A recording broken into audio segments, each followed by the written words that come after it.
it might have been like the Cincinnati Bengals when Hugh Jackson was the head coach. Oh, okay. Or no.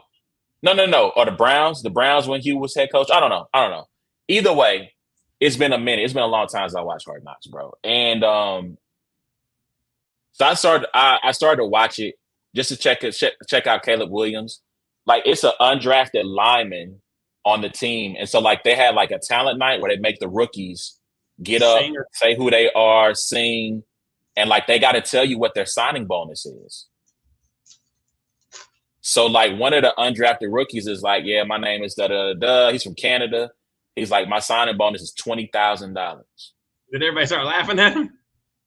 I mean, they kind of went. I don't. Hey, did they laugh? I think they kind of cheered. They cheered. I think they cheered. Like when Caleb says his, I don't know if you've seen that clip floating around on social media. He's like, my signing bonus is 25-5.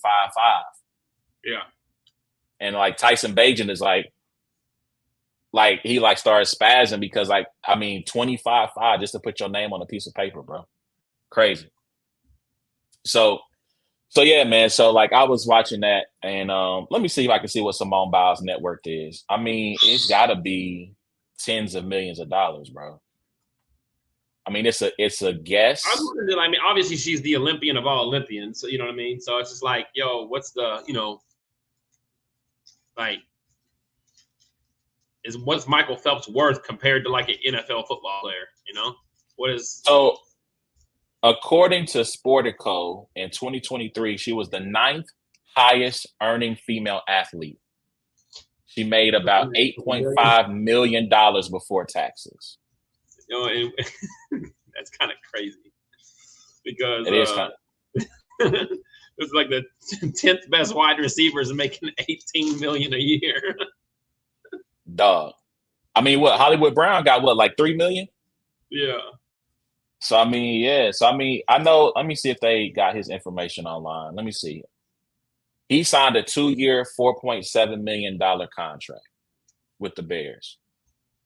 So I mean, he ain't far behind her, but again, that's just for 1 year. So who knows what she's made since? I mean, at the end of the day, like her name is always going to generate, like, I feel like her name is always going to generate money. She can put her name on anything.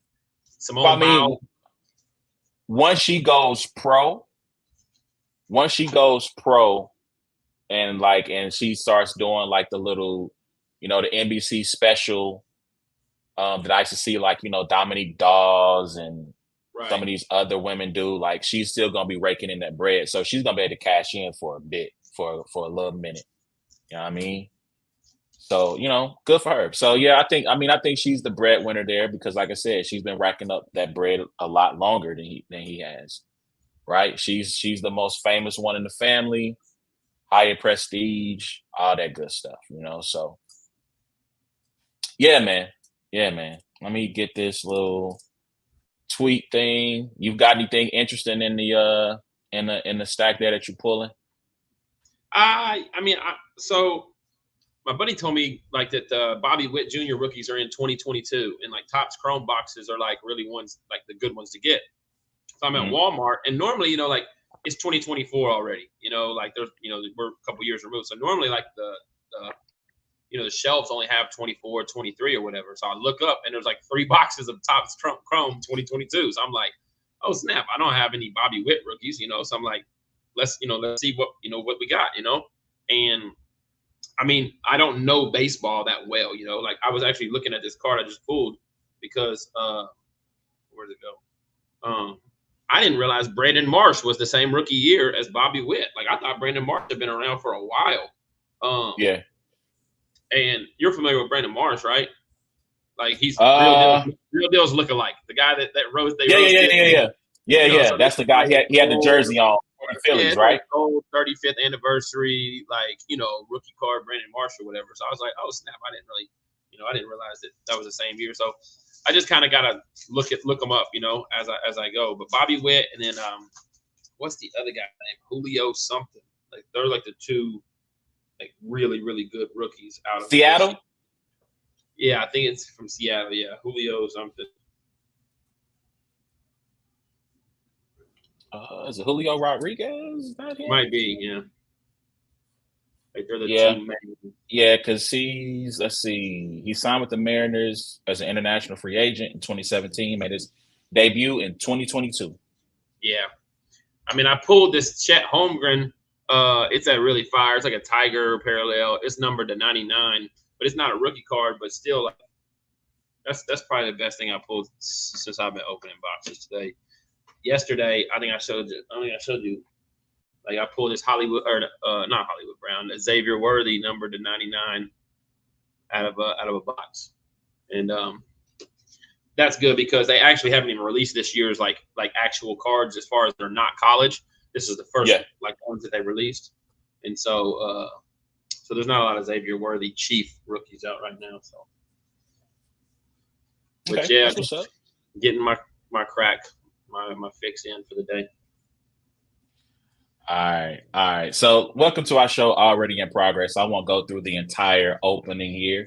It's another episode of It's a Black and White Thing featuring A1 and A-Ward. Please remember you can check out every episode of the podcast by going to the podcast app of your choice. Wherever you find the good podcasts, hitting the subscribe button, leave a comment, leave 5 stars. You can check us out on YouTube by searching Brains and Bars. Rate, subscribe, leave a comment. Tell a friend to tell a friend. It's those boys again. You can follow us on all social media at Brains and Bars. It's Instagram, Facebook, and TikTok, and Twitter, by the way. Shout out Mama Ward in the building. Hope you're doing well. So yeah, man, we got a little interesting show. We're playing a little bit of catch up over the things that happened maybe the last couple of weeks. Talk a little bit of Olympics. Talk a little bit of battle rap. Talk a little bit of NCAA. This football season is right around the corner, and that makes me sad because that means cold weather is also right around the corner. But that's neither here nor there. But let's get into it, man. So the Olympics concluded last week. A fun 2 weeks, a great 2 weeks, lots of storylines, lots of great moments, lots of interesting events that we only pay attention to once every 4 years. And Very so true. We'll kick off Olympic coverage in that fashion. So I want to ask you, I'm going to start by asking, what's the sport that intrigued you the most during these Olympics? Honestly, probably like volleyball. I was covering volleyball, like you know, I enjoyed watching volleyball heavily. I intrigued. I tried to get into polo, water polo. It was a little just too. I need to look up the rules on that kind of stuff. Maybe a little bit more. Handball was kind of cool. That was pretty cool. 3-on-3 basketball was a dud. Breakdancing was a dud. And it has nothing to do with USA not even being good in 3-on-3 basketball. Like it just looked dumb. Like yeah, visually 3-on-3 basketball is probably not is the most interesting thing to watch. Yeah. Yeah, so that was just kind of lame. I watched some track and field. You know, I watched the 100 to 200, the hurdles. Watched a little bit of the shot put. Didn't catch any long jumps, anything like that. But there wasn't anything that outside of like volleyball where I was like, oh, what time does that start? You know, where I got to look it up and like wanted to follow it. You know what I mean? Yeah. Other than, you know, obviously the actual men's basketball, you know, team or whatever. But yeah, it was pretty cool. It kept me entertained, you know, a good 2 weeks of, you know, being able to watch that while sports are kind of, you know, no WNBA basketball, baseball still going on, but we're getting ready for football. So it was a good timing for it, definitely. Yeah, I think the track I'm always interested in the track because, you know, that's the one sport where, granted, it is, at least in the States, is very expensive, but the cost of entry is not very high to get into track and field. Can you run fast? Can you jump high? Can you throw this stick a long way? Or can you throw this ball a long way? You can? Bet. Let's go. Breakdancing, because of the foolery that happened with the Australian lady and breakdancing did become something that I tuned into because at later part of that second week. And once you got past, again, that one young lady got a lot of coverage for how bad she was. But if you actually watch the sport, you saw a lot of really cool people doing breakdancing. The one that you mentioned that I was into was handball. I feel like handball needs to take one player off the floor. It is really hard to score because you have 6 people and a goalie to try to get through. So it's a lot of dribble drive handoffs, to speak, to try to find an opening. And then now you're hopping on one foot and you're, waving the ball every which way to try to find an angle before you land to get the shot off. So, but it's still one of those sports where I feel like America should be better at. Like, I feel like, okay, maybe you're not great at basketball, maybe you're not great at football, but you should have you tried handball, because I feel like that might be the sport for you if you can be physically dominating. Watching the women's rugby team basically win on like a kick six, if you will. I know nothing about rugby, but just watching that story of our women's team, which I guess hadn't medaled in a long time, and basically, like I said, they ran the clock out with the final score. That was pretty cool. Track and field always, like I said, is the one that I'm tied into other than basketball. So, yeah, I think those are the ones. And then you had like those cool stories that would pop up, like the man from, I think it's pronounced Turkey now. They don't no longer call it Turkey, who basically just pulled up and was just like, I don't need no lenses. I don't need no special poses. Let me just stand here with my hand in my pocket and get these shots off. So that was pretty dope, man. It was a pretty dope experience. And I'm not a Winter Games guy, so I probably won't be tapped in too much to that in 2026. Because it's every 2 years. It's after the Summer Games. I'm not a big skiing it's bobsledding. I'm not a big, I used to like watching Apollo. Is Apollo Ono? Apollo Ono. Yeah. I used to watch that. That was pretty cool. Like, I remember back in like high school, maybe early 2000s or whatever, like being tuned in for his races. Yeah. Now, bobsledding is always cool because of how fast they move, around the track. Yeah. But yeah, I probably won't be tapped in. Let's be honest, Cool Runnings made us actually think that bobsledding was like fun to watch. For sure. So yeah, but those are kind of the things that I tapped into, the sports where I wished I could play. So let me ask you this: polo, like, man, I tore my labrum. I'm thinking to myself, watching that polo, like the way that they, keep doing this or whatever. I'm like, bro, they got to have rotator cuff surgery and like labrum surgery, like there's no way. Or are they really getting them sets in the gym? Like, you know what I'm saying? They skipping leg day. They're never hitting leg day. It's just all this muscle here, just working that, lifting weights. It was like there's a shot clock, and then all of a sudden, like a foul would happen, and everybody would start swimming. You said okay, not the horse polo. You're talking about water polo. My bad. Yeah. I mean, like, I've read an article about water polo, and they're like, it's one of the more brutal sports.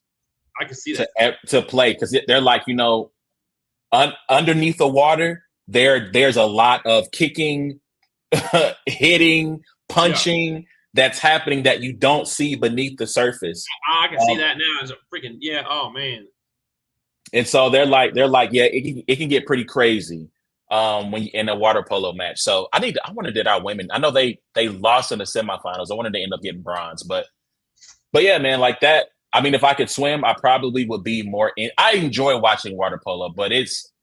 I was thinking about soccer. It's like you run all the way the length of the field, and then it's turnover, and then you got to turn around and run all the way back. And I'm like, watching water polo, like, what's worse than running? Like a turnover and having to swim all the way back, and then get up and then find out you're going back the other way. It's like, bro, and having to hold yourself up, right? So I mean, because you're floating the entire time in this pool and keeping yourself up in this water while you're fighting with this other person who's trying to take the ball from you. Yeah. Scratching you, slapping at you. I don't know. Did they splash? Is it illegal to splash the water? Do you know to splash? So, yeah. That's why I didn't understand some of the rules, because I would see all of a sudden they have the ball, the shot clock's not out yet, and then it's like they have to drop the ball and just start swimming. So I'm like, okay, what kind of foul was called, or what kind of? I'm straight. I'm straight. Like, even if I knew how to swim, I'm good. That just seems like that's a lot of work. And if I don't win, I need to fight somebody at that point. Like, it's either we're gonna win, and if we don't win, we hop out the water. Let's scrap. Let's do it and settle it like that. All right. So, let me ask you this then. So, from the Olympics, what's the moment that what's the big takeaway from this Olympics that you're going to remember? Oh, the Steph Curry shot. I mean, I think that's probably number one. Noah Lyles 100-meter as well. Something personal to me was definitely the girl from St. Lucia, because I just got back from St. Lucia. So her, winning the first ever medal for that country, and if I'm not mistaken, she beat Sha'Carri, right? Yep, Sha'Carri, yep. In the 100-meter, right? Yep, she did, so dusted her. Yeah, it was super, super dope. I didn't really watch one specific Simone Biles event, but I just kept catching the highlights and just being like, holy smoke, she's dominating. Like those first 3 or 4 days. And then I know that the last 2 days, I think she ended up with a silver and a bronze or whatever. But dogs. Yeah, yes, absolutely. I think for me, obviously the women's gold medal game in basketball too. Just that final shot and just how close they were to sending that game to overtime. Which was a crazy, crazy play to just a skip pass and then a shot, which was crazy. Steph, yes. To me, we're going to talk a little bit about basketball here in just a second. The semifinal game is more memorable than the gold medal game just because of the comeback. The one moment from the Olympics is going to stay with me for the next 4 years. I think about it at least twice a day. Is the 4x400 women's relay. And Sydney McLaughlin-Levrone smoking that field once she got the baton. Our homie Jesse in the group chat goes, man, why is Sydney going second? Why wouldn't you have her run the anchor leg? And then they passed her that baton, and then it was me out of here. And I'm like, that's why she went second. Jesus. It's just, I don't know how you smoke somebody that bad. And these are the best in the world. It's not like she's racing against us, but it looked like she was racing against us because of how badly she smoked them. I think her time was sub 48. I don't think anybody else on her team ran sub 48. Everybody else was 48, 49 second. And I think it's not a mile. Is that the mile, right? Because that's one. Yeah, 800? That's a mile. No, I think 400 is one time around the track. Okay, but a mile's 4 times around the track, so 1,600 is a mile. Okay, my bad. So again, 40. Yeah, because they're just running 100 meters each, right? No, they're running 400. So 4 people are running a complete lap, right? Right. Okay, yeah. Hold on, let me see. Let's see. Let me look this up so we can actually. How many 400s make a mile? For 1 mile on an outdoor track, you need to complete 4 laps. So yes, 4 laps. With each lap being 400 meters. So that's 1/4 of a mile.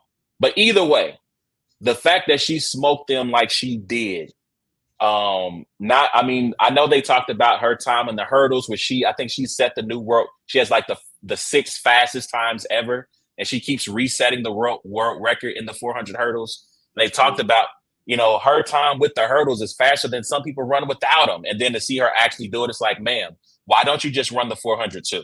Because obviously, if you decided to run the 400, there's nobody in the world that can touch you there either. So that was pretty dope. I think from a controversial standpoint, what happened with Jordan Childs and the bronze medal, which is still a current ongoing thing, is pretty sad. Simone Biles, Katie Ledecky, speaking of women who were smoking people in the pool, being 10 seconds faster than the second fastest person for silver. She's kind of like this, like under the radar goat. Oh, by the way, Katie Ledecky. Yeah, we forgot about her. It's like, she's a freaking goat. Here's the last thing I'll say, and we'll get to the Olympics, to the men's basketball team. The person who finished 4th in the 100 meters, right? That's some of the, at least for this current era, non-Usain Bolt numbers, those are some of the fastest times in the world. I think a lot of those men ran personal bests in that race in which Noah Lyles comes back and wins that 100 meters, right? The guy who finished 4th, I'm like, yo, I would be sick if I was that close to glory, right? I'm that close to being on the medal stand and having a great story to tell, right? And then one of the homies replies to my tweet and he goes, "Oh yeah, he finished 4th at the Olympics in 2022." And I'm like, frustrating. Dog, I'm like, I would quit right there. To be that close to medaling twice and not get it. So let me ask you this question before we jump into the basketball. Would you rather, in those individual sports, would you rather finish 4th or would you rather finish last? It's the same thing. No, it's not. It is, but it isn't. Yeah, you're not remembered either way. It depends on how you finish last. But I mean, I would rather finish last. No, I mean, if I finish 4th, right? Like, I can at least convince myself I deserve to be there with the gold, the medalists, right? I go home with like bro, you're this far away, you know what I mean? If I finish last, it's like, yeah, we're not doing this next Olympics. Dog, but he probably told himself that 4 years ago that I'm just that far away. You know what I'm saying? Like he told himself 4 years ago, all I got to do is train a little bit, be a little bit better. And right. I too can be on that medal stand and to come in 4th. No, I want to be in last. I'm the 8th fastest person in the world. You know what I'm saying? Ain't nobody, I mean, granted, no one's going to challenge these men to a race because no one can compete with them.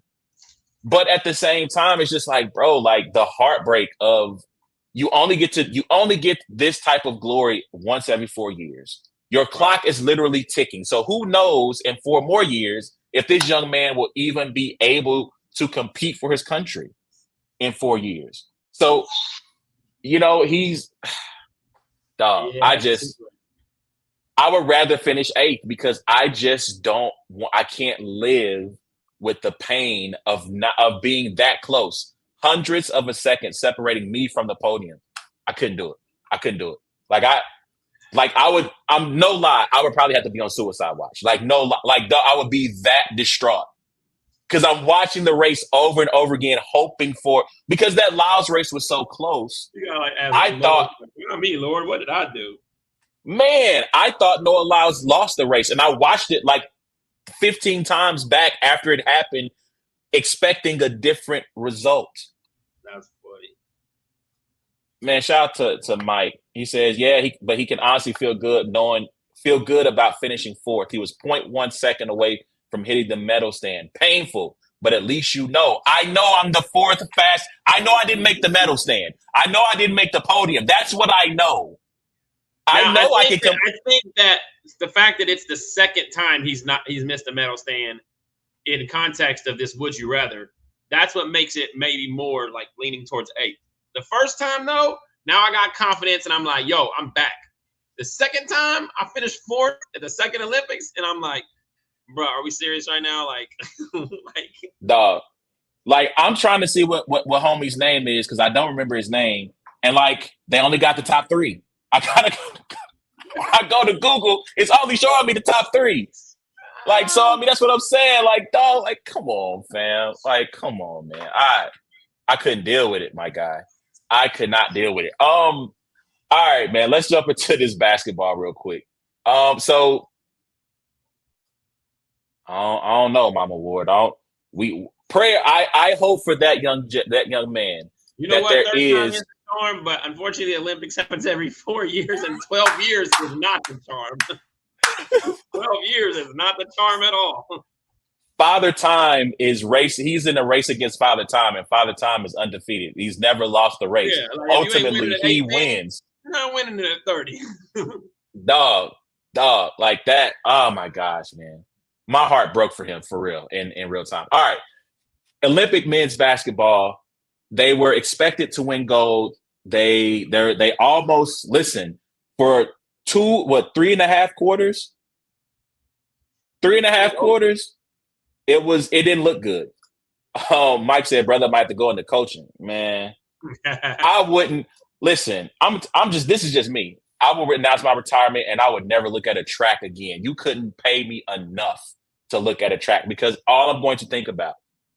That's all I'm going to think about. I have things. Listen, I am not an accomplished athlete. I've never played at no high levels, but there are things that have happened to me at pickup games, at church league that I think about to this day. If we get into a conversation about moments and missing your shot in that moment, No, I would never look at a track again. LLC called Track and Failed, and he needs to go put that on a gym somewhere. Track and Failed. If you ain't fourth, you're last. Oh my gosh, that is terrible. That is terrible. Hilarious. That's probably gonna be the name of the episode. Fourth, what'd you say? Track and Failed. Yeah, that's probably gonna be the name of this episode is Track and Failed. All right, man. Men's basketball, the U.S. men's team, the quote unquote Avengers. Shout out to JC in the building. The Avengers took home the gold medal over the home nation France national team. I think it was 98-89 or 87 was the final score. Obviously, as you talked about, Steph Curry went crazy, scoring the final 12 of the final 14 points. As Devin Booker had a quick little outlet layup to close it out. So let's go back to this semifinal game first, real quick. Did you think that they were going to pull that win out against Serbia? Okay, so I did it halftime. I did not after the end of the third quarter. So at halftime, I'm like watching it live and I'm irritated because I'm trying to bet. I'm like, yo, USA is still going to win this game. And they're down by like, was it 13-15 or something like at halftime or something like that?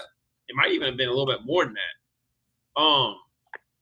And they're still like minus 235 odds. And I'm just like, yo, this is ridiculous. I'm not betting on this game. Like they're minus 235. Like that's wild, you know, like down this much at halftime with the way they're playing, you know?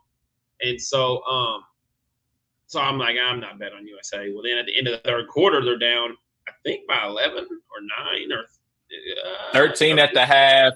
13 at the half, and I think it was 11 after 3. Yeah, 11 after 3.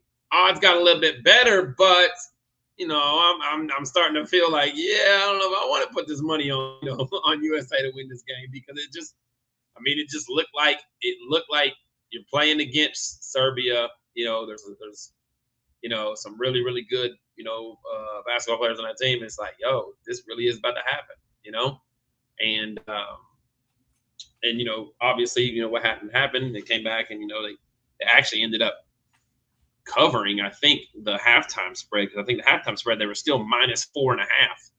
I think they ended up winning 5 or 6 or something like that. 6. 6 was the final margin of victory.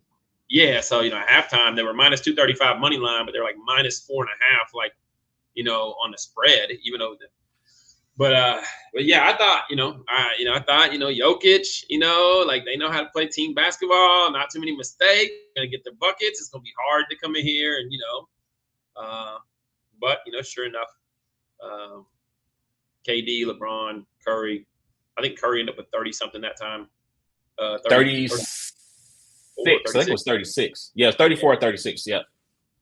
Yeah, he went crazy, man. Like I thought that game was over after 3. When they got it down to 6 and then Serbia pushed it back out to 11 at the end of 3, I'm like, there's no way. Like with it being a 10-minute quarter, Serbia they were trying to slow the game down, right? Bleed the clock a little bit, take up some time on some possessions. I thought they were shooting way too many threes. Now they started to fall in that latter half of the third into the fourth quarter. But to see LeBron, to see Durant, to see Steph, just say, okay, boys, we got this down the stretch, and to see them take over that game and to play like they did, amazing. That's, again, that third quarter, that fourth quarter, I've watched back several times. Yeah, just because of the theater of it all. Serbia. Let me say this before we look forward to 28. I've had this argument with several friends. I know people. Me and Quest had a little bit of back and forth online about this, about the 92 team versus the 24 team. I wish there was some way I could prove it to you. I wish I could somehow get Michael Jordan and all the Dream Team guys in their primes to play against this 24 team, or to even play in these Olympics against these teams with all these NBA players. In my mind, there's no way in the world that you would see that Dream Team ever be down more than 10 points to Serbia. I had this argument with at the barbershop. I said, there's a mentality that this team, that dream team had, that this team, not to say that it's that they lack it, but that the level of intensity is just a little bit higher from that squad to this one. And I think, to me, the biggest differentiator between this team and that one is the dream team had pure point guards who could take care of the ball and value possession. That game against France, like that game got tight because LeBron sloppy pass, Curry sloppy pass, Durant. Like, your best players are the ones making these sloppy passes that were leading to turnovers. And thankfully for this team, France was just giving it right back to them. They were having sloppy possessions on their end and turning the ball back over. And I think it would be a great game. I think it would be a close game. But to me, if you're going to give Michael Jordan and Scottie Pippen, but Charles Barkley, Magic Johnson, Larry Bird, 4 to 5 extra possessions, sorry, guys. Like, they're going to cash in on enough of those to prove the margin of victory. I want to get to this point real quick from Mike. The most important stretch was Embiid hitting a few jumpers in a row. Absolutely. Like, the big three got all of the credit for that Serbia win, but they don't get that W without 7 straight points from Joel Embiid. Good defense as well, blocking the shot. He absolutely was one of the unsung heroes of that semifinal game for sure. But anything you want to say about 92 versus 24? Yeah, at times when I was watching, Anthony Edwards looked like the only kind of guy on the court that had that mentality. You know what I mean? Like, even leading up in group play and leading up to, everything. Like, when Anthony Edwards took the court, I'm like, yo, this dude has somewhat of a dog in him on the defense, on the offensive end, and everybody else just seemed like they were just out there playing with their friends, at times, until they had to, really, really lock in. And I mean, what can you say? When they did have to, when they were down, they got the job done, because they're the best players in the world. I mean, and that's, what the best players in the world do. But I do agree with you. I don't think the Dream Team would have ever had to be in that position, to do that. But I don't know if it's just, if it's just like they're looking at over there like, man, this is Bogdanović and Jokic and like, come on, like, you know what I mean? Like right. And that's my thing. Like, the point is, they had NBA players on their team. They had 2. Well, that's not true. There's 3. There's a guy, a point guard for Serbia who plays for the Hornets last year. So 3 NBA players on their team that we know of. I don't think anybody else had ever been drafted and spent any time in the G League or whatever. But yeah, to me, it just never would have happened. I think the defensive intensity would have been there. I think, and again, I want to keep bringing up these points from Mike. The issue was for US was turnovers, and the first half they played in drop, and it led to wide open threes, and Serbia shot 66% from 3. And again, and I feel like at certain points of that game, there was a little bit too much isolation from the US side of things of Anthony Edwards. He really wasn't good in that particular game. Too much one-on-one. Didn't Steph Curry have 17 of the first 20 points in the Serbia game? Yes. And then even in that third quarter, when he leaves the game, right, he was part of the reason it got down to 6. He leaves the game, and to me, which was a crazy sight to see with so many U.S. stars, you kind of had a look of, okay, Curry's out of the game. Who's taking the shot?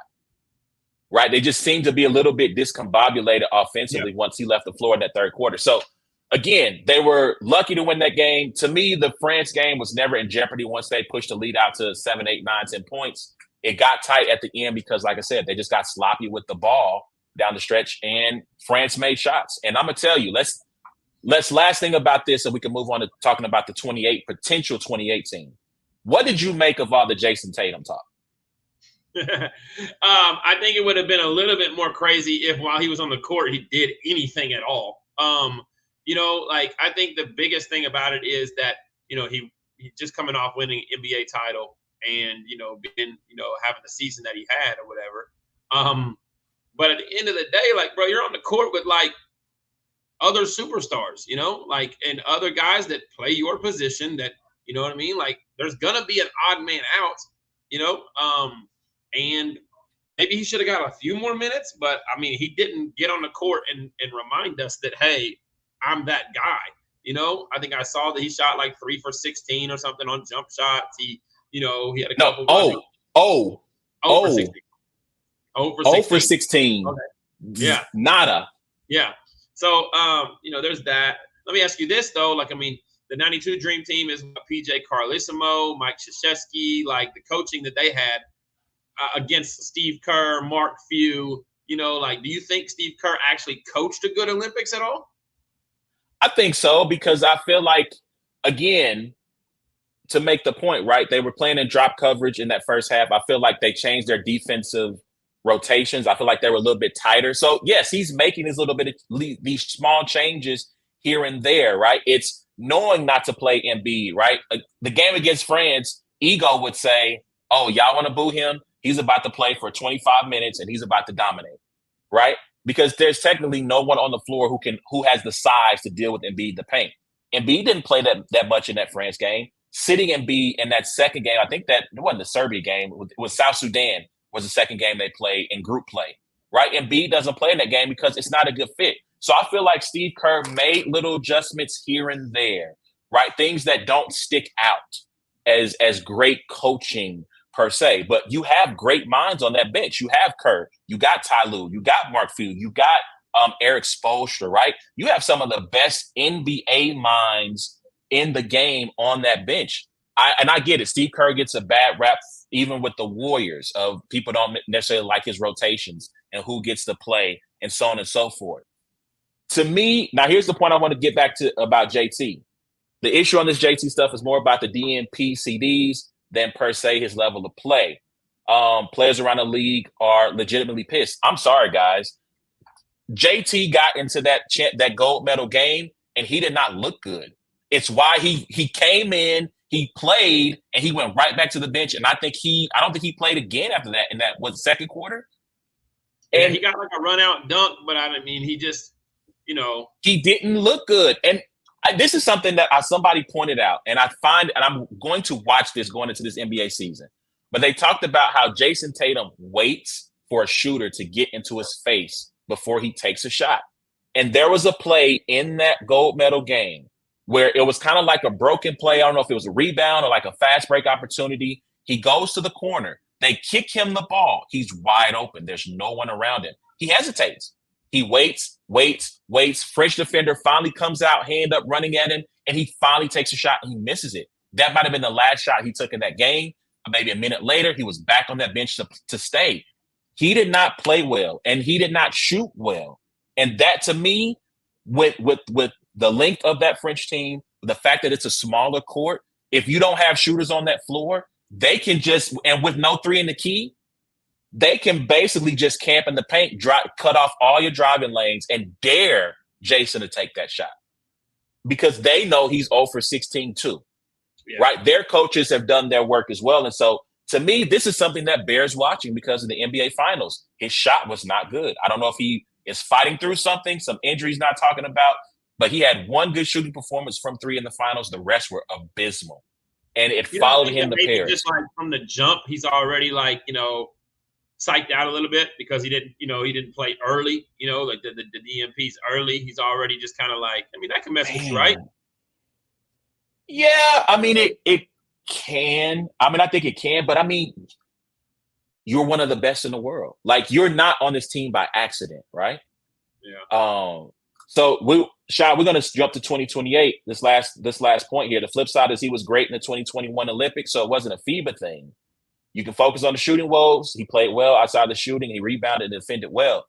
But man, again, I feel like in those knockout stage games, especially when points were at a premium, you saw what it took to close out that game. You saw what it took to come back in that game. And I just don't know if JT would have been a part of that equation going down the stretch. He'll be back in 4 years. So speaking of that, right, in 4 years, it's doubtful. We probably won't see LeBron, probably won't see KD, probably won't see Steph, right? Anthony Edwards said he's coming back for 2028. He said he won't play in the World Championships in 2027. So I saw NBA.com put together a list of what they think this roster might look like in 4 years. So, you ready? Yeah. We got Bam, Jason Tatum, Anthony Edwards, Jaylen Brown, which we'll put a couple of question marks beside that because based on everything that happens, he might say bump it. He might seek French citizenship, to be honest. Paolo Banchero, Devin Booker, Mikal Bridges, Cade Cunningham, De'Aaron Fox, Chet Holmgren, Jaren Jackson Jr., and Derek White. Do you think that team has the ability to win the title, world title in 2028? I mean, no, I don't think so. I think you'll see some other players though emerge as superstars that maybe are not on that list. That can. And I am a big I know how and I think Dawn Staley came out and said, listen, if we were to base it on how she's playing now, she might have been on the Olympic team. You know what I mean? But if we're keeping it a buck, there wasn't a lot of eyes on women's basketball and the women's Olympic side up until maybe that gold medal game.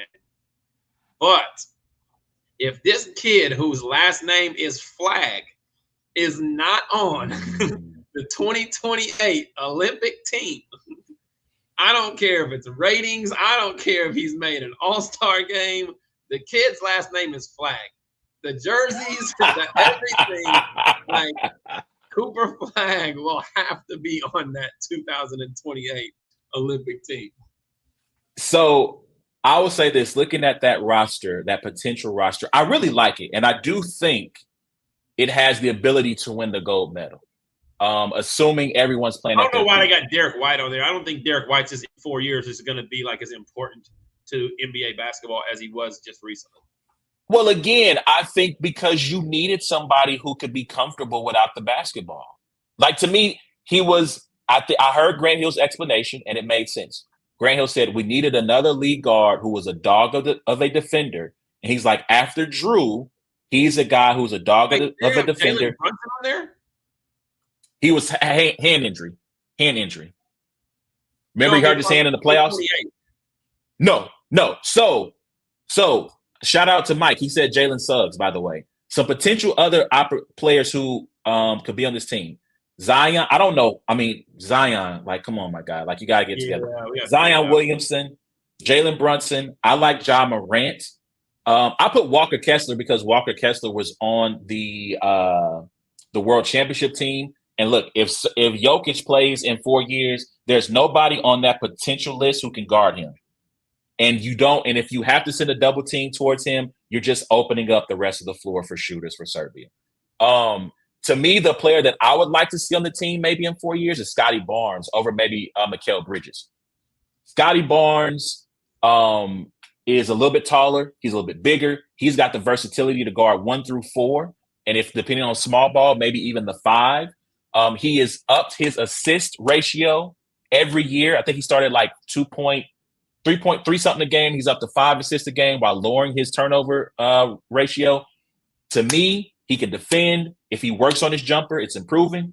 That's a guy I think who won't necessarily need the ball because when you have a Jason Tatum, a Jaylen Brown, a Anthony Edwards, right? These are guys who are going to be ball dominant. Who are going to be ball dominant. And I think to me, a reason why you saw Derek White there is you're going to need a guy who's going to be comfortable and who can move and make things happen if he doesn't have the ball in his hands on offense. So you said Chet Holmgren too, right? Chet Holmgren, yes. Chet Holmgren. I like Cade Cunningham because I think Cade Cunningham is a guy who can initiate your offense. He can kind of be a little bit of a more what's his name? Who's going to be on that team? Reed Shepherd. Hey, listen. I would love to say Dalton Connect, but I'm just gonna wait and see a little bit on Dalton. But Reed Shepherd might end up on that squad. I'm not gonna hold you. Cooper Flag, Reed Shepherd, Zion, Scotty Barnes. These are guys that I would love. Cade, I would love to see them on the world team. To be honest, I'm gonna keep it a buck. To me, so the vets, the JTs of the world, the Anthony Edwards, the Bams, they don't have to go to the World Championships. Everybody else, if I'm Grant Hill, if you want to play on this USA roster, you gotta You got to get in the program. And because to me, if these guys show up 2 weeks before the Olympics and think they're going to win a championship, I don't think they medal if they try to go there without having guys who have played together and developed some type of chemistry, because these other countries already have that baked in. All right, man, we can keep talking about this forever. So I appreciate all the comments on it. Let us know what y'all think. Who should be on the roster? What do you think about that potential roster? Does Jaylen Brown play? Does Jason Tatum come back after everything that happened? He might be on some I'll come back, but not if Steve Kerr's the head coach. Cam Thomas? Cam Thomas? Nah, Cam Thomas too much of a gunner. Like, I mean, at that point, Mobley defensively, maybe not enough offensively. So, like Trae Young would be perfect because he can set people up, but he's such a liability on defense. Yeah. It's open season if you put him on the team. So, like, I'm trying to think of a team that has kind of like this. This team was great in having guys who could not only score, but when they turned up defensively, they could switch. They could guard other players. They guard bigs. They guard littles and make things happen. Is trending this way or trending this way, and then like the other countries are trending this way? Like, no, I mean, because like I feel like we're still trending up. So there's all this talk about the American, the international players are taking over the game. And I'm like, guys, do you go watch the under 18 championships? How we are like spanking, winning by 60 points, right? Like it looks like dream team type stuff. When you go U23, U18, we're winning gold medals easily. Yeah. What's happening is you have, like Mike said, France, who are going to have a golden generation because you're going to have Risa Shea, Koulibaly, Star, Wembanyama, Ntilikina has NBA experience, right? Who knows if my man who dunked on LeBron, he might get back in the league. Oh, Vivier Wallace. For sure, right? He might be back in the league, right? So they're going to have an NBA roster. Canada, most of their players are going to come back. Zach Edey didn't play for them this year. He might be a part of that team in 4 years, right? So to me, France and Canada are kind of right. If Wiggins, what's my man from? Wiggins is not making that team. He's old, and they're better options. So those two countries are going to be superior threats. If Jokic plays in 4 years, Serbia is still going to be a threat. Listen, man, South Sudan, if they find a couple of more sponsors, they need somebody to put some money in it other than Luau Deng, bro. Like they said, they practice outdoors the whole time. They didn't even have an indoor court they practice on. So they talked about that. They are building a facility in Sudan that they will be able to play in. So they will have a place. Yes. But I mean, they got a bunch of guys, you know what I'm saying? Like they got a bunch of guys who have Gunner or what Mayock. Yeah, sure. Yeah, Shayok, which again, I said this on Twitter, I'm going to say it now. The fact that Mario Shayok is showing all this offensive explosion shows you that Tony Bennett should be arrested for war crimes against basketball for how bad offensively Virginia's squads are. I just want to throw that out there too while we're talking about it. But South Sudan has a bunch of really good teams, good ballers. That team is going to be a tough one too. So it's going to a lot of stuff that's going to be interesting to follow. Again, we could keep talking about this forever because I love basketball. Let me say this last thing, and we will move on. Move on to college football. Well, actually, if we have time, we'll jump to college football. I want to get to Mass 6. Good Mass, yeah. I get it. Football is king in this country, right? It pays a lot of bills for a lot of different people, a lot of different networks. But man, there is nothing like basketball. When you got when you have that USA Serbia game, that France, I mean, I think they said 19 million people, I think, watched that game, that gold medal game. When you have heavyweights who are slugging it out, when you have a game that is back and forth like that, their football cannot replicate that action. They can't replicate that feeling. When you see Steph Curry throw up a three, like the RDC skit that they did about, well, who's on the team? Well, we're just going to double Durant. Well, they got Steph. Okay, well, there's 5 players on the court. We can just double him. Well, they got LeBron. Yeah. Wait, that was that skit come to life, right? When you have Steph Curry doing this thing, we have LeBron James doing this thing, Anthony Edwards, windmill dunking, There is nothing in sports that can replicate that feeling and emotion that basketball can, man. And it is why it is, for me, my favorite sport, and to me, the best of team sports. But that's neither here nor there. That's another argument for another day. All right, let's jump into this, man. Let's get into this battle rap. Y'all have to let us know what y'all think about the Olympics, USA men's basketball, women's basketball. I will say this about WNBA as we head out the door. It'll be interesting to see if they can maintain momentum that they built going into the Olympics, but taking off a couple of weeks and now coming back. Game started last night. Yes, I think the Fever do play tonight. So, I mean, you know, the Golden Girl, I think, is playing tonight. So it'll be interesting to see if they can keep that momentum that they had going into the playoffs and so on and so forth. So let us know what y'all think at Brains and Bars, Facebook, Twitter, and TikTok. All right. So Mad 6, TBL, and association with King of the Dot, bring Mad 6 going down next weekend. I mean, it's a 2-day event. Golden Girl just has a casual 16-5-5, and it's not even halftime yet, and they're a 20-point lead on Brittany Griner and Diana Taurasi right now. Wow. Well, I'll say this for Phoenix, back-to-back, right? Second night of a back-to-back. They smoked Chicago last night, who was without Kennedy Carter. Yeah. Well. So I mean, second night of a back-to-back, right? So I'll cut Phoenix a little bit of slack, but that is impressive because I do think Indiana was on an upward trajectory heading into the break. So good for them. Good for them. All right, Mad 6. People calling it the card of the year. I'm trying to see how many battles we got here. Is it 12? Should be actually more than that. 15? 9, 10, 11, 12, 13, 14, 15, 16. I'm counting 17. Yeah, 17, but the two on the bottom are like, I think from what I understand, they're going to happen on Friday. Like Mike Masters versus TBL. So they're kind of like a league versus league type thing. Yep. I see that. Mike Masters has Stretch and Lefty, and then TBL has GK and Tusabe. Yeah, so I think those are going to happen on Friday. If not, then they'll just kind of be the sacrificial lambs on Saturday and Sunday. You know, you never, with a stacked card like that, it's not bad to have some guys like that go first to kind of, you know, as the crowd's getting settled and everything.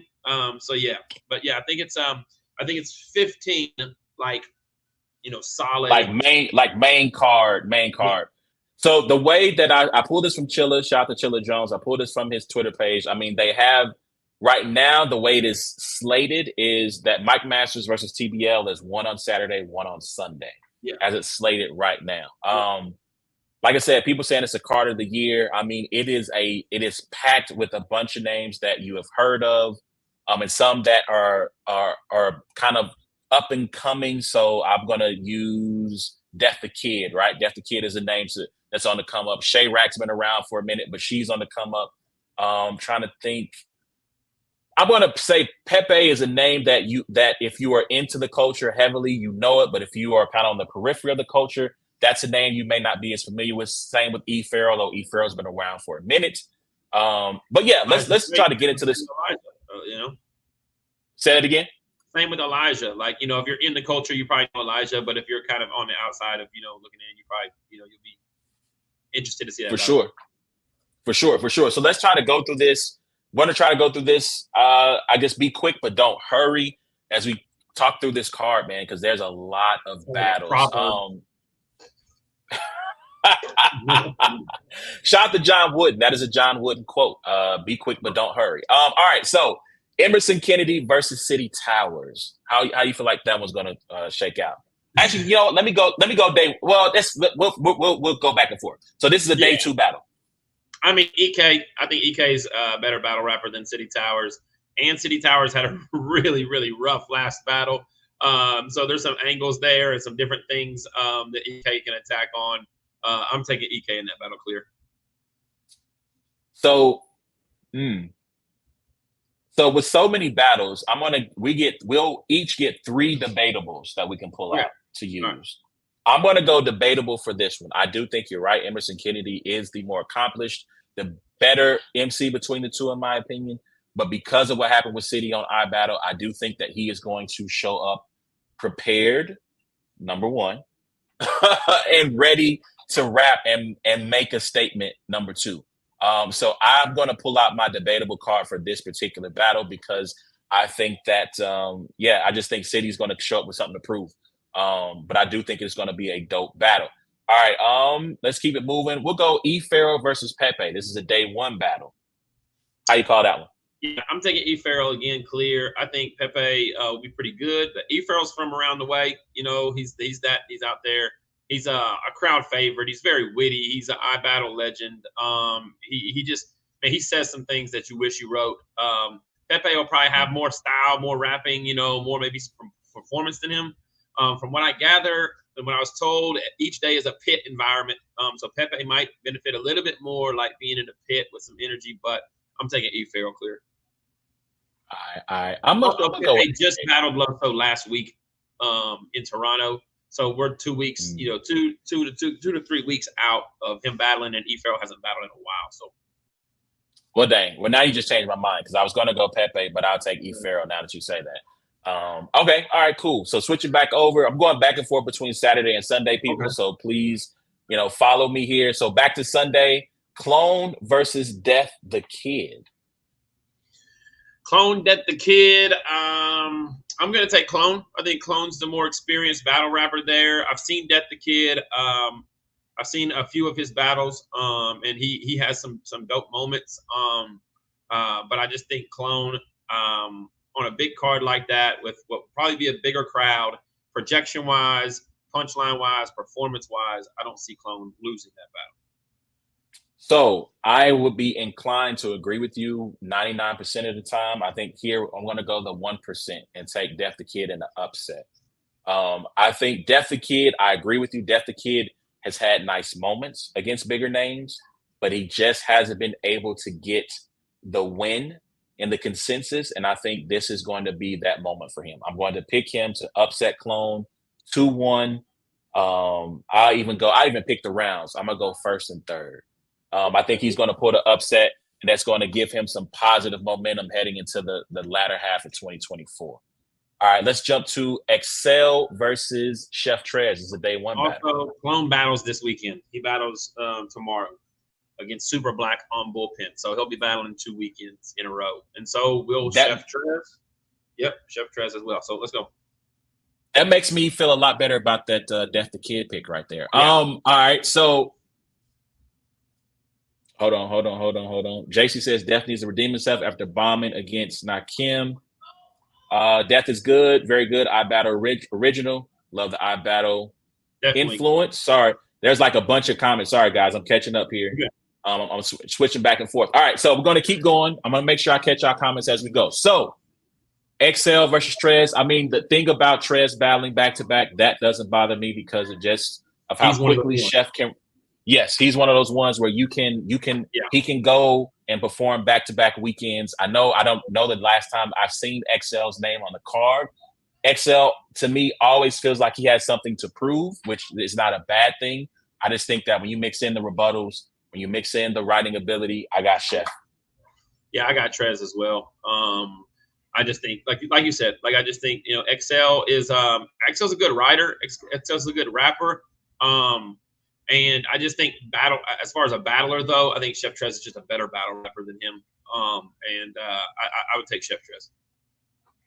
All right. So to me, the battle that has the ability to be the battle of the night, one of the battles of the weekend, I should say, Danny Myers, day 2 battle versus Elijah Straight.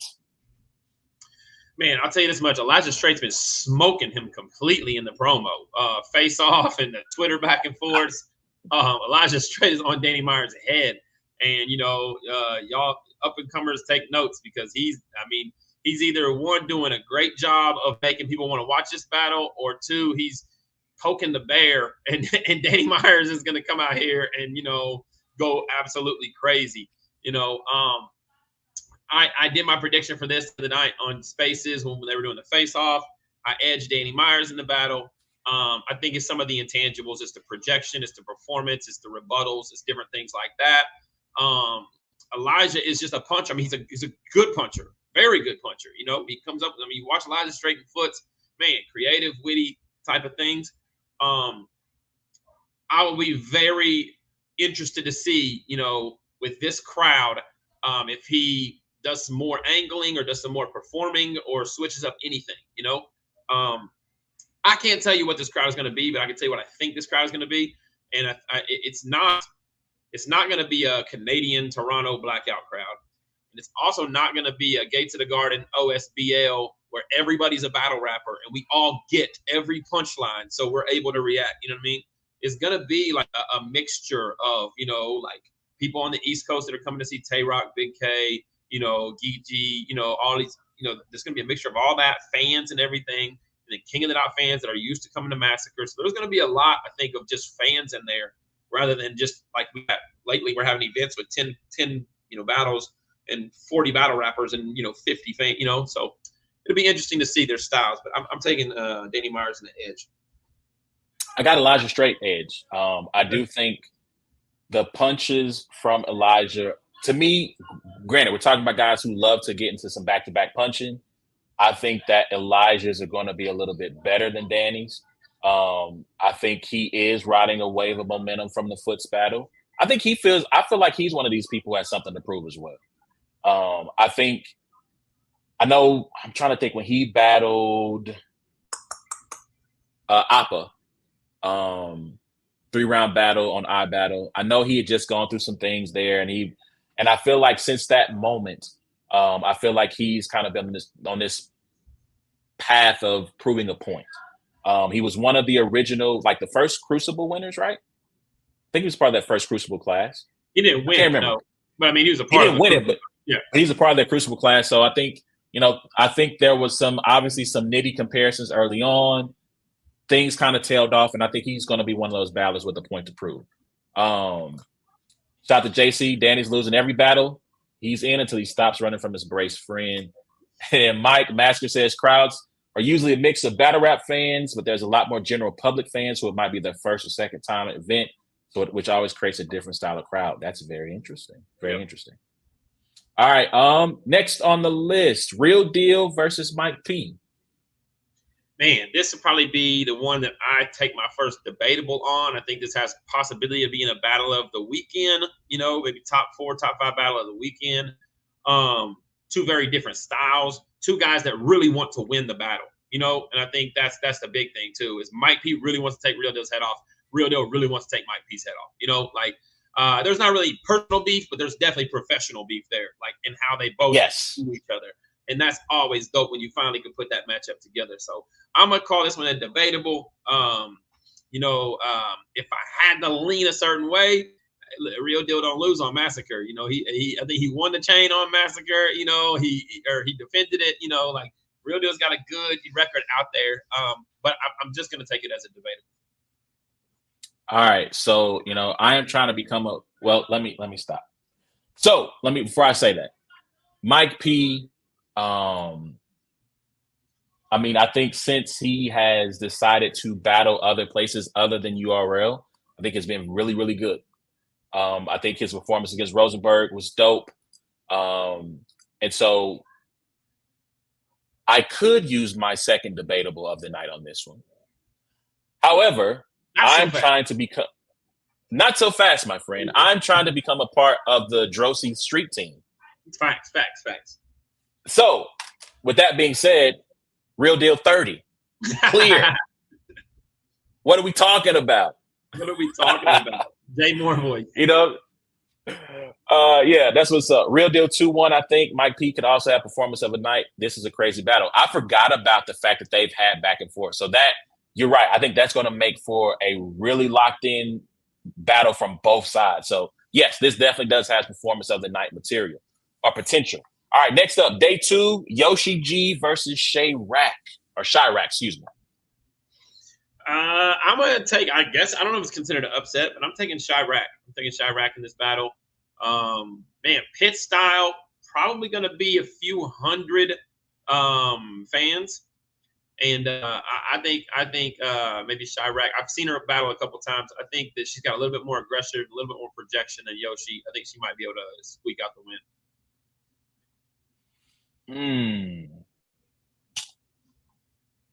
Yoshi, you good? Yeah, I had to reset it because I've got some lag going on. But go ahead. Okay. I don't know if it's Yoshi.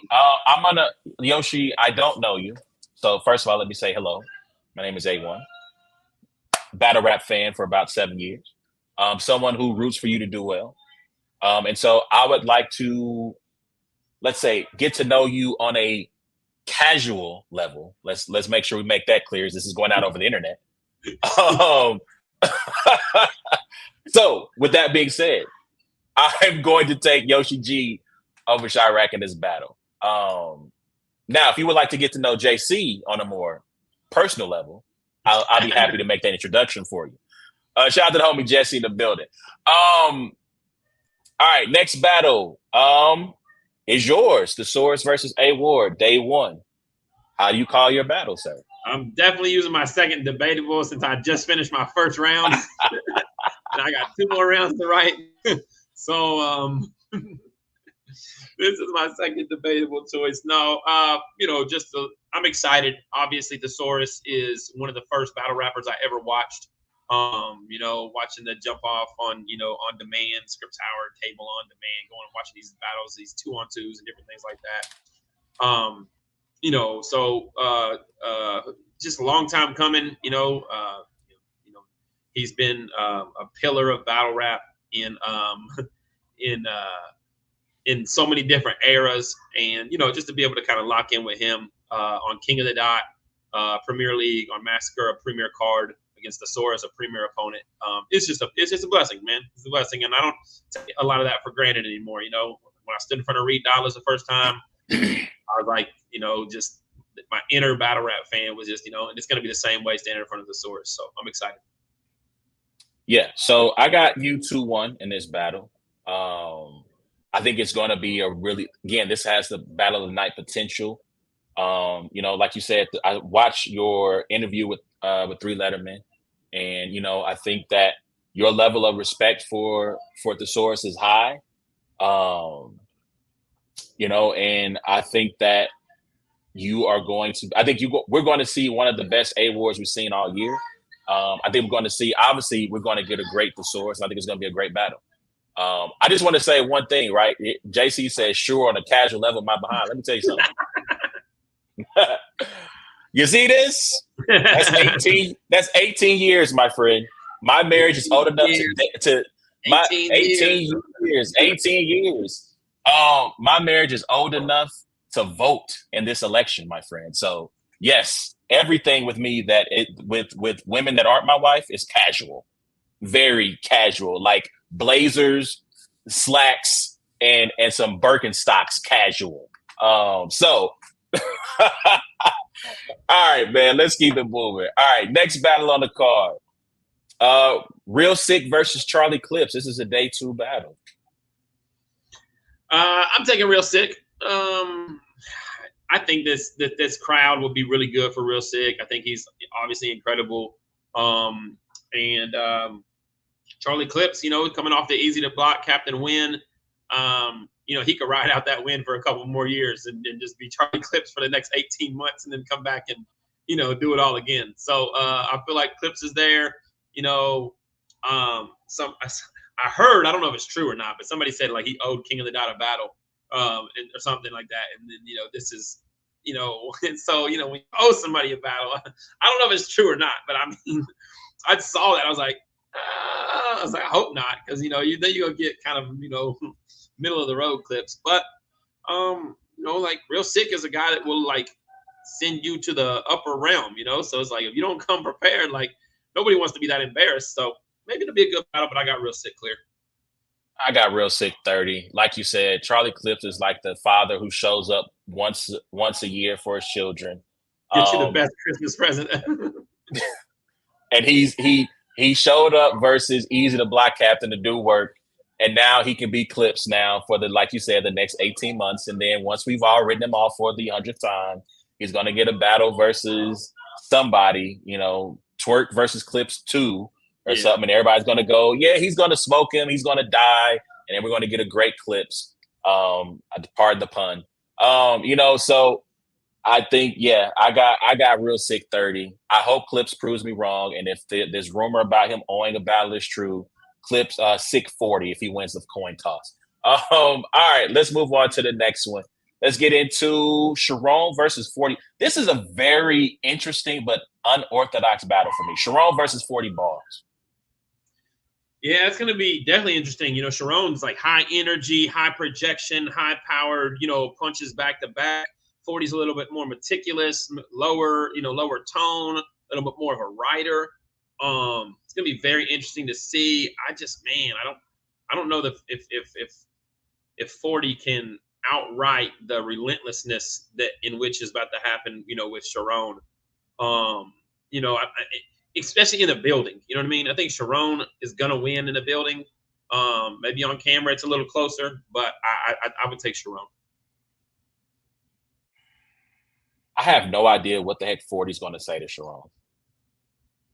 I have no clue what she's going to write. I want to take 40. Right? Shout out to Mama Ward, you know, happy International Women's Day. You know, like and 40 just battled last week in Detroit with me, 3 rounds against First Lady Flames, and 40's battling New Jersey Twerk on Kings vs. Queens of the Summer 3 weeks after Sharon too. Okay, so 3 weeks is still enough time to get ready. Yeah. I'm gonna go with Sharon, man. I'm gonna go with Sharon. Like I said, I want to take 40. I do think that her kind of crockpot approach to her pacing could be something that the crowd could get into and like, especially if she's landing punches at a high rate. I don't know. I just don't, like I said, what is she going to say to Sharon? Yeah. I don't know. I got nothing. Okay. We're going to stay with day one. We're going to go Pass versus New Jersey Twerk. That's a very interesting battle as well. Man. I got Twerk. Unless for some reason he just comes over to sabotage the battle, you know, because he's been so URL. Like him on King of the Dot is already like a wild idea. So unless Twerk comes over and just is like, you know what, I just wanted to get a bag and come to the event and, you know, whatever. But if you know, Twerk brings 3 rounds, I got Twerk winning the battle.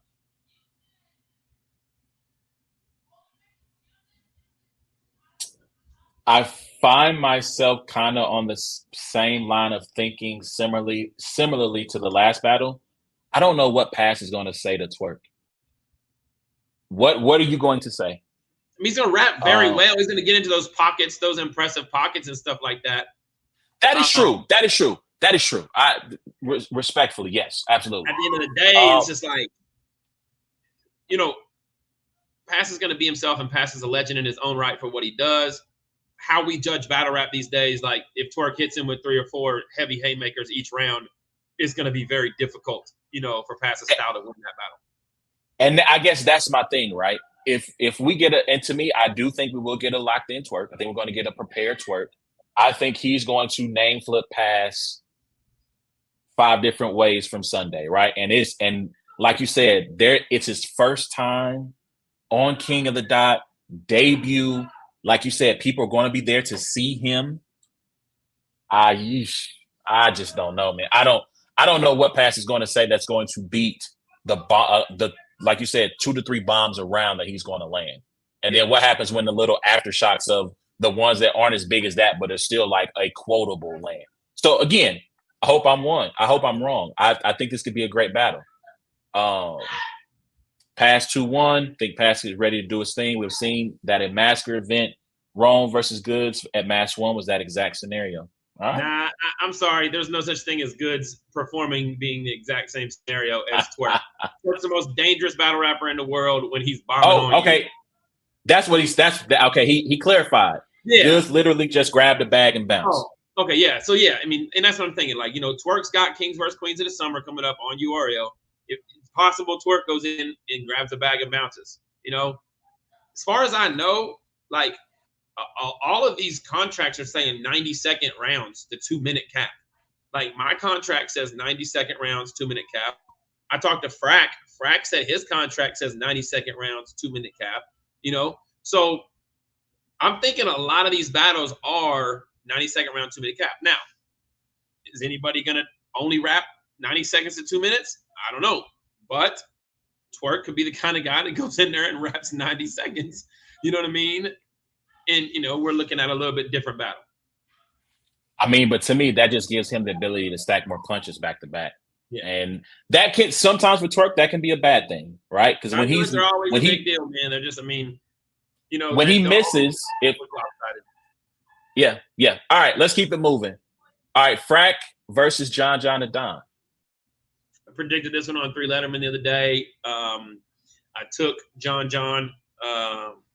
I took John solely based off of, like, one, I think they both have high battle rap IQ, and two, I think that it'll be interesting to see how effective Frack is outside of the West Coast. He doesn't do a whole lot outside of the West Coast. He did battle SoulCon in Toronto and got super, super crazy. But I do think this crowd is going to be a very big mixture of the battle rap community.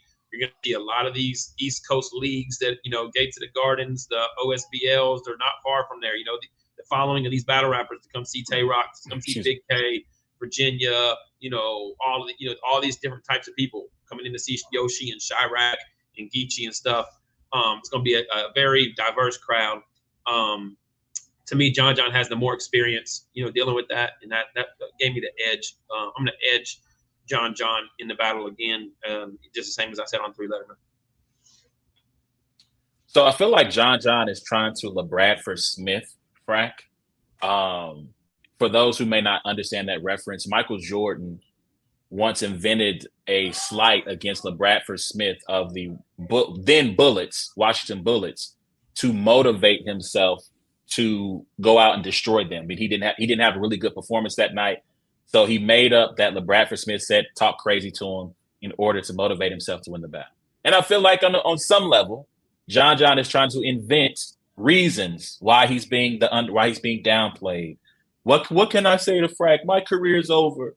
I can't do anything for Cody. You know, that's what Jay Black, like, he's trying to find reasons to motivate himself to write 3 good rounds, which whatever it takes, right? Whatever it takes to get yourself to a level, he might somehow by some miracle see this and be like, who is this bum? Nobody trying to with A-Ward trying to say that I'm not. Hey, whatever it takes, my guy, to put on a dope performance. I got Frack though. I think Frack is going to win the battle. I think, like you mentioned, his performance against SoulCon, he destroyed SoulCon at Stay Forever. You know, I think that he hasn't battled at all this year. I don't remember seeing Frack. Granted, he's on Wild 'N Out now. That's probably going to be an angle or some type of scheme that John's going to try to put together. I got Frack. I think he's going to style on him personally. That's my personal opinion. All right, let's keep it moving. Sorry. Frack is definitely one of the strategists you were referring to on Twitter. And then Frack don't lose. Frack 30.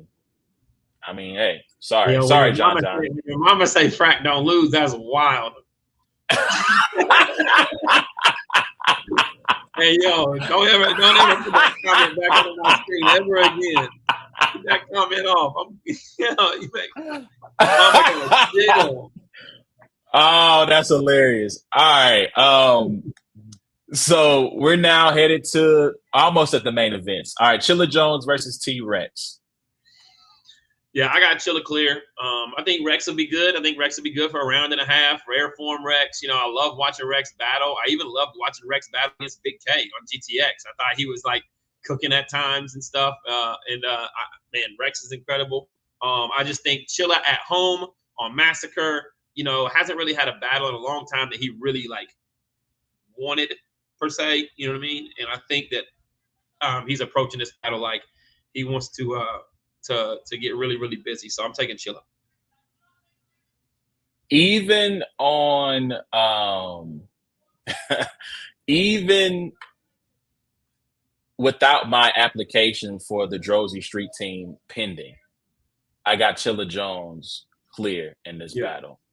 I do think Rex is going to hit us with a vintage Rex round with the hat slam. I watched the battle. Side note, I watched the clip of him battling the kid in the store, and like his hat comes off his head. He catches the hat, gets the punch off, then slams the hat. Anyway, Rex is going to be entertaining, like you said, for a round and a half, and you might get a mixtape verse the latter half of his third. But I got Chilla clear in this one. All right, so main event time. We're going to start first off with Geechee Gotti versus Marv Won. Geechee and Marv. Oh man, because I only got two more. It's just this one and the other one, right? And I still got my one debatable left. Oh, all right, I'm gonna take the upset. I'm gonna take what people will probably consider to be the upset. I'm taking Marv. I think Marv is locked in. I think Marv is due a breakout performance this year. He had an incredible year last year. Ended up on the Cody list. This year, he's had a handful of battles, a couple all through. But I definitely think Marv is locked in and ready to prove a point. I'm going to edge Marv. Geechee. Last time I saw him battle on Massacre, he was okay. I think he battled Big K. Was that Massacre? You might be right. I think it was. So yeah. But Geechee is. I thought that. Yeah, that was Mass 5.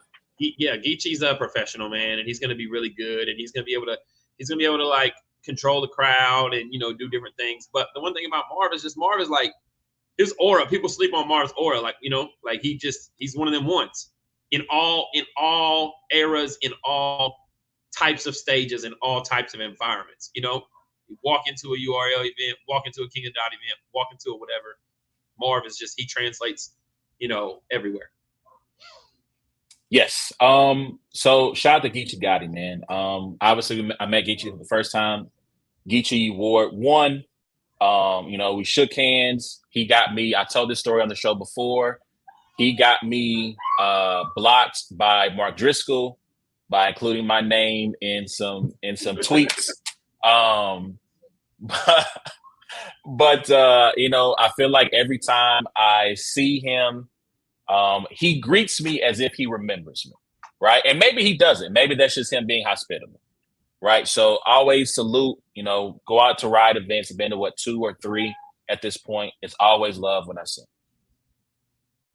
That said, Marv 1 is going to pull the upset.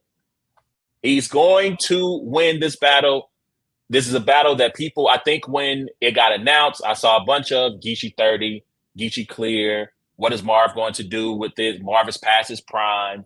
And to me, he doesn't have to go LaBradford Smith on this one. He has the reasons to be motivated because people are not going to believe that he has a chance to defeat Geechee Gotti. And that's all the motivation he needs. I got Marv pulling off the upset against Geechee. Final battle. So I can go get some food. Final battle. Main event time. Big K versus Tay Rock. How you call it? I'll go ahead and use my last debatable for this battle. However, I'll let you know who I'm edging. I'm edging the battle to Big K.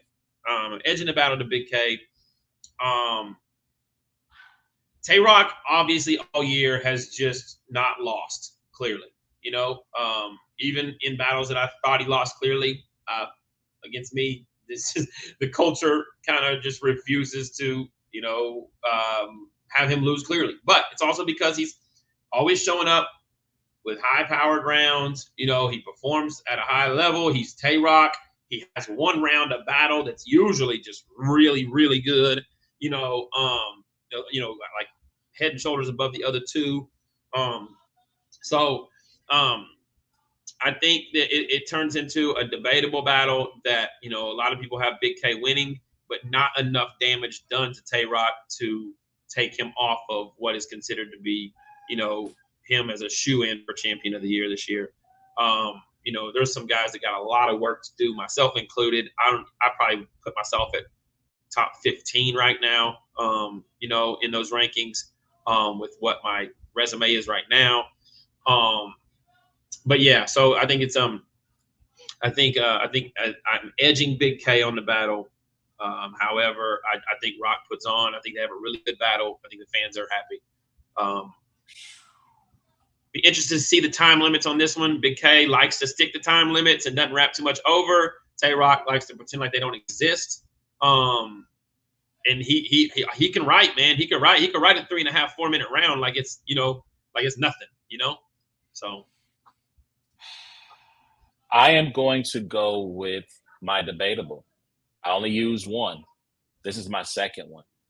The reasons why I think Big K could win, I do think he's going to prepare for this battle like he prepared for your battle, right? People thought, oh, K's not writing beyond the time limits. He's not going to, do this, that, and the third. And he wrote 3-minute rounds, probably 3:30s. I would say 3. I think crowd reaction, it probably went to 3:34. But he wrote 3-minute rounds. I think he's going to have 3-minute rounds. I don't think he's going to stop Rock or put the clock on him, anything like that. Shout out to Marv. Put a clock on him. So to me, he's going to be motivated. He's the defending Cody champion, and he wants to prove a point against this guy who feels like he was robbed of the belt, right? Rock has been outside all year, right? He's racked up an impressive resume, and he's going to be motivated. His debut on this league, he's always going to give you 3 good rounds, whether you love it or hate it. Right? Or 3, he's going to be consistent. He's not going to choke. He's going to show up and get through his material.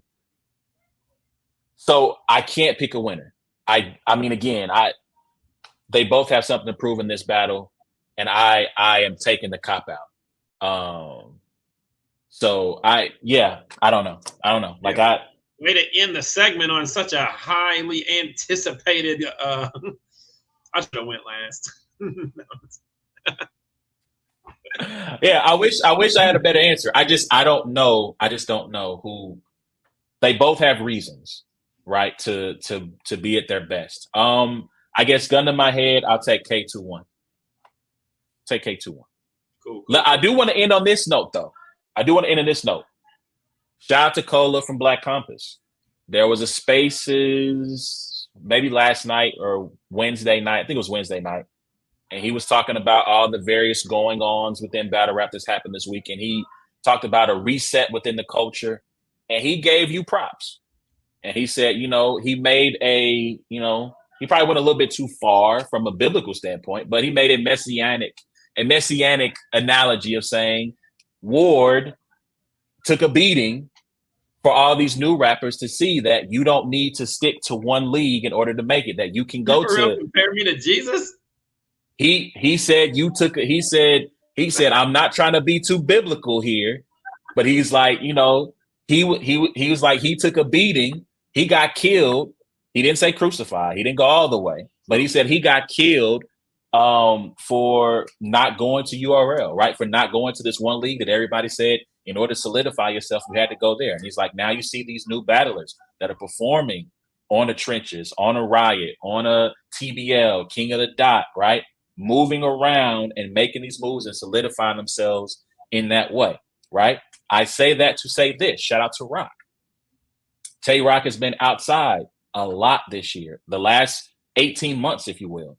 He's been outside a lot, and he's being saluted for it, and he's being congratulated for it.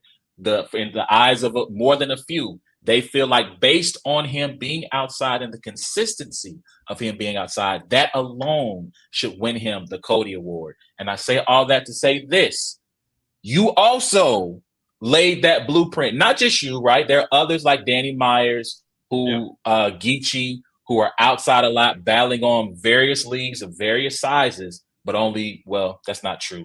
You, Dre Dennis, and Danny Myers seem to be the only ones who get criticized for being outside as much as they are. So salute to Rock, salute to yourself, salute to Danny, Dre Dennis, Chef Trez, Geechee, all of these guys who are outside week in, week out, no matter the venue, no matter what name is on the banner, no matter who shows up, they're putting on a solid show that fans can appreciate. So I just wanted to end on that note. So that was a much better ending. Let us know what y'all think. JC, when we do the recap, man, we're going to have you pull up for the recap of Mass 6. So we'll have you pull up for the recap of Mass 6. The time is getting away. I got to feed myself and my family because everybody's starving. Yep. So myself included. So please remember, you can check out every episode of It's a Black and White Thing by going to the podcast app of your choice, searching for It's a Black and White Thing. Give us 5 stars. Share, subscribe, all that good stuff. Same thing for YouTube. Hit the notification bell, hit the like button, tell a friend to tell a friend. It's those boys again. To those of us who were rocking with us on YouTube, Mike, Peggy, JC, make sure y'all hit that like button on the way out. and share this with the world. Let everybody know what's going on. And until next time, it's been a black and white. It was not the A-Ward and Loso chemistry. I hope you're locked in. I hope you're more locked in against the source next week, sir. We'll see. We'll holler at y'all next week, man. Y'all be easy. Peace. Deuces.